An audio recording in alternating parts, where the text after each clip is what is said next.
Assalamualaikum level 1, how are you? Today we will start our Oxford New Countdown 3rd edition, page number 116, remaining part from Q to हमने V करना है। यहाँ से हम देखेंगे 10 divide by 5, 5 का table पढ़ेंगे। 5 1 is 5, 5 2s are 10, 2 finger open हुई हैं।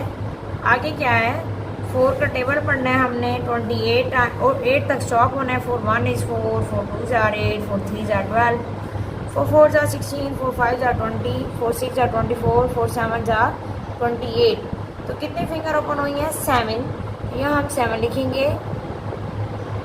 नेक्स्ट ये मैं आपसे डिस्कस करूँगी कि ये जो सम है एस पार्ट, ये बहुत इंपॉर्टेंट है और बहुत ही आसान है, लेकिन इसमें आप लोग कंफ्यूज हो जाते हैं।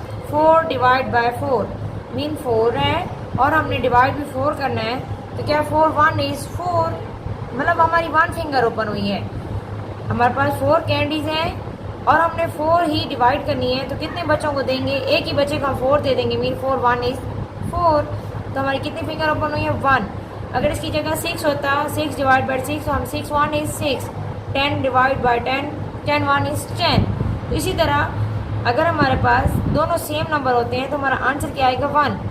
डिवीजन में दोनों नंबर सेम आ गए हैं तो हमारा आंसर क्या आया? 1। इसी से रिलेटेड नेक्स्ट है page number part T U and V. ये आपने खुद करना है और पूरे पेज नंबर 116 की प्रैक्टिस करनी है और घर में टेस्ट भी देना है ताकि आपको फुली डिवीजन की समझ आ जाए। ओके लेवल 1, अल्लाह हाफिज़।